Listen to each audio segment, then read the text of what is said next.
African leaders say it is time for the continent to be given a greater role at the United Nations. Now, when the UN was formed 75 years ago, only 4 African countries were part of the organization.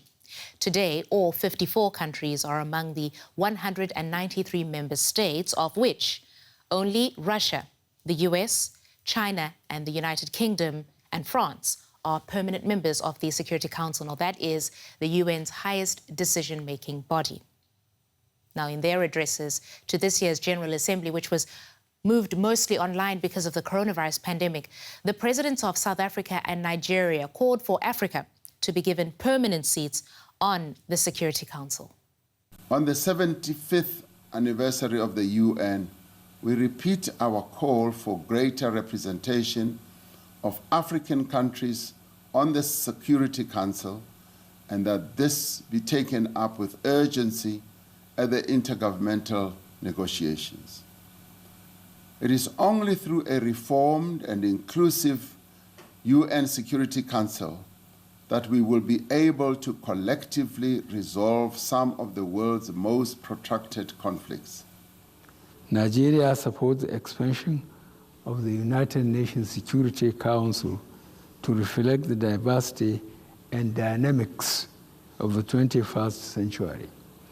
Africa deserves permanent seats in the United Nations Security Council. And for more on this, I'm joined by Gustavo de Carvalho. He's a senior researcher at the Institute for Security Studies. He recently published a piece titled "Africa Can Become More Influential in the UN Security Council." Welcome to DW News Africa.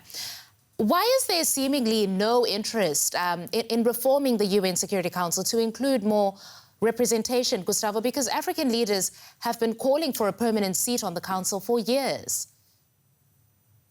Certainly, to some extent, permanent members of the UN Security Council sit in a very comfortable position where the status quo is good for them. But in a situation where the role of multilateral institutions is at threat, and there is a great divide amongst great powers, if the UN is not able to adapt, the UN is increasingly going to become more irrelevant. And those demands are not coming just from African member states. They're also coming from places like Japan, Germany, India, or Brazil. Because for them now, at 75 years old of the UN, it's extremely important to understand not only what can the UN Security Council do for its own permanent members, but really how can we adapt global realities and maintain the UN as a relevant international organization. Gustavo, I just want to read a quote by the Irish president when he spoke at the General Assembly last year. He said that we continue to witness an historic, unjust underrepresentation of Africa, which was still ruled by colonial powers when the UN came into existence and the Security Council established. You know, the Irish president did go on to say that Africans must be allowed to have a fair say in council decisions that affect their own continent.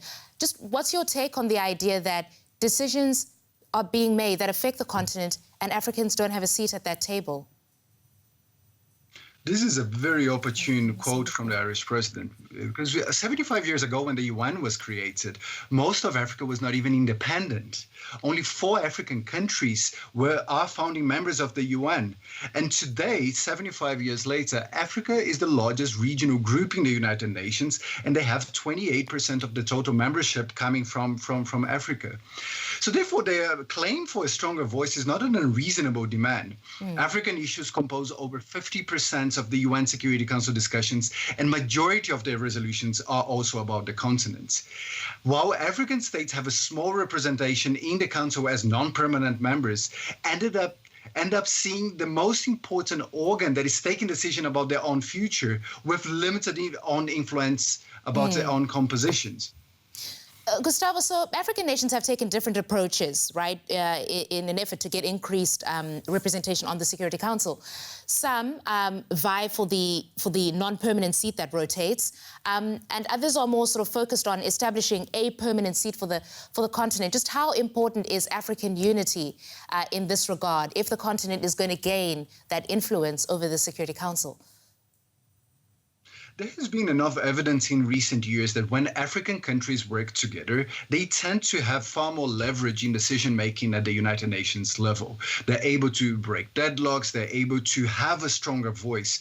Because while certain countries like South Africa or Nigeria will want to change the composition of the council, they're also acutely aware that they also have to work from within the structures.